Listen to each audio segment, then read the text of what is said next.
So hello everyone, स्वागत है आपका अपने यूट्यूब चैनल सरकारी पॉइंट पर। दोस्तों, आज के इस वीडियो में हम कुछ ऐसे टॉपिक्स लेकर आए हैं जिसके बारे में कोई डिस्कस नहीं कर रहा है। भाई, टेक्नीशियन ग्रेड 3 बहुत पुरानी चीजें हो गई हैं, लेकिन फिर भी एक वीडियो बनती है इस पर। क्यों बनती है? क्योंकि यार वेटिंग लिस्ट के बारे में कोई अपडेट अभी तक तो आपके सामने नहीं निकल कर आ रही है, और आएगी भी या नहीं, क्योंकि ऐसा तो नहीं है सिर्फ हम सोच रहे हैं कि आएगी आएगी और हम ना ही पढ़ पा रहे हैं और ना ही बाकी चीजें हो रही हैं, और वेटिंग लिस्ट आने और ना आने का ही नहीं पता लग रहा है हमें। तो ग्रुप डी वालों की भी मैं बात करूंगा कि ये बच्चे क्यों परेशान हैं। मैं इन तीनों टॉपिक पर आज के इस वीडियो में बात करूंगा प्रॉपर। सबसे पहले मैं बात करूंगा ग्रुप डी वालों की। तो देखो भाई, ग्रुप डी वालों की ये डेटा देख के परेशान हो रहे हैं बच्चे। इस डेटा की अगर मैं बात करूं तो वैकेंसी अगर देखी जाए तो 32,000 प्लस वैकेंसी है भाई। अब 32,000 वैकेंसी कम तो नहीं होते, लेकिन ग्रुप डी जैसे एग्जाम के लिए कोई ज्यादा वैकेंसीज भी नहीं होती हैं, क्योंकि यहां पर आपको पता है, ये देखो, ये डेटा आउट हुआ था, ऑफिशियल डेटा है ये, कि अहमदाबाद है तो अहमदाबाद से इतने फॉर्म भरे थे 6,39,000 के समथिंग।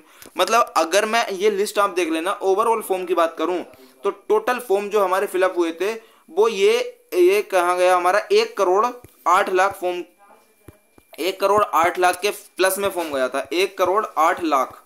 अब यार एक बात बताओ, अगर 1,08,00,000 फॉर्म अगर हमारा निकल के जा रहा है, ये रहा देखो ये डेटा, 1,08,00,000 अगर फॉर्म है 22,423, इसका क्या मतलब है कि कंपटीशन बहुत हाई लेवल का होने वाला है।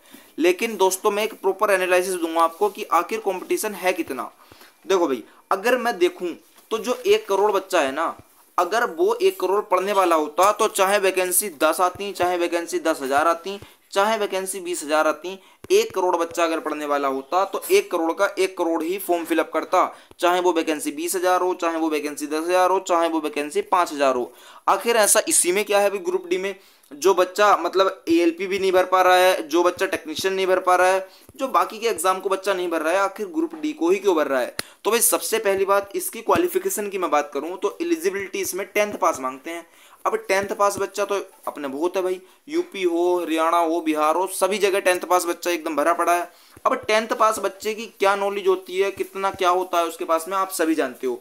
अब आप कहोगे भैया जरूरी थोड़ी ना है कि 10th पास वाला बच्चा कि सिर्फ 10th किए हुए हो सकता है उसने भाई 12th भी कर रखी हो सकता है उसने ग्रेजुएशन भी कर रखी हो, मिनिमम क्वालिफिकेशन है ना ये तो। लेकिन मेरे भाई, अगर उसने 12th और ग्रेजुएशन कर रखी होती तो क्या वो बच्चा सेम टू सेम टेक्नीशियन में नहीं देखने को मिलता आपको? क्योंकि टेक्नीशियन तो 12th पास था। अब आप कहोगे भैया आईटीआई मांगी थी उसमें स्पेशल, भाई आईटीआई से अलग की भी वैकेंसी थी ना टेक्नीशियन में, तो क्या वो बच्चा वहां पर नहीं आता? अगर उसको भी छोड़ दूं मैं तो क्या वो बच्चा एएलपी में नहीं आता अगर आईटीआई वगैरह होती तो? चलो भाई, आईटीआई थी इस वजह से एएलपी में बच्चा नहीं आया। सारी चीजों को छोड़ो, अगर वो बच्चा होता तो क्या वो बच्चा एनटीपीसी में नहीं होता? आप कहोगे भैया एनटीपीसी में भी काफी फॉर्म है, भाई एनटीपीसी में इसके कंपैरिजन में तो कम ही फॉर्म है। बाकी चलो सारी चीजें छोड़ के मैं एक ही बात करूंगा, जो बच्चे प्रिपरेशन के टच में है ना, जो प्रिपरेशन के टच में है वो तो बहुत कम है ना। इस 1 करोड़ में से मुझे लगता है कि 10 लाख बच्चा भी ऐसा नहीं होगा जो प्रिपरेशन के टच में हो। और 10 लाख भी अगर चलो मान लिया कि प्रिपरेशन के टच में है, चलो 20 लाख मान लिया यार तुम्हारे कहने से कि 20 लाख बच्चा प्रिपरेशन के टच में है, तो उसमें से सीरियस पढ़ने वाला कितना होगा? Max to max 2 lakh plus बच्चा ही होगा।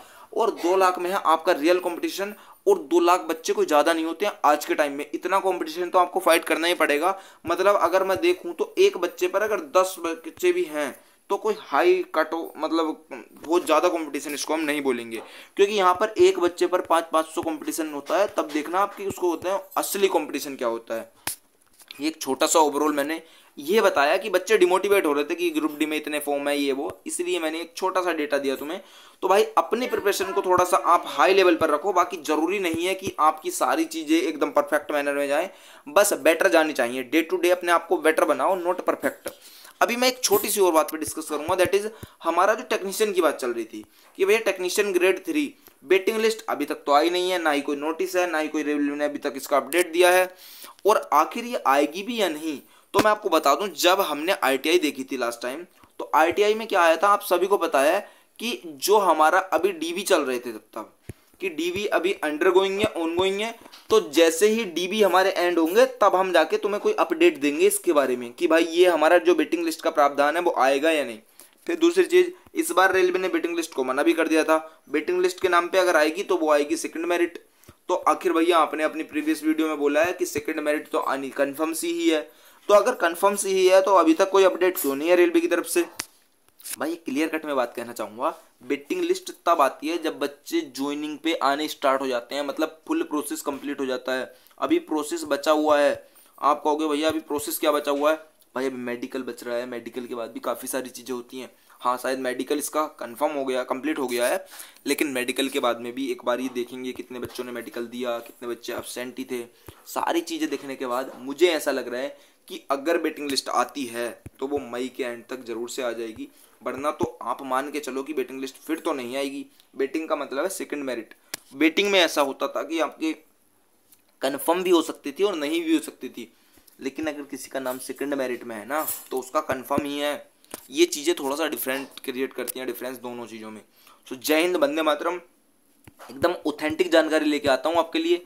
अगर अभी तक चैनल को सब्सक्राइब नहीं किया ना यार कर लो, क्योंकि भाई पर्पस है यार 1000 सब्सक्राइबर्स कर दो, और पहले 1000 सब्सक्राइबर्स को ना लाइफ टाइम तो अचीवमेंट को याद रखना पड़ेगा इनको, और इनके लिए कुछ अच्छा भी करना पड़ेगा। जय हिंद, वंदे मातरम। मिलते हैं इसी प्रकार किसी अगली वीडियो में।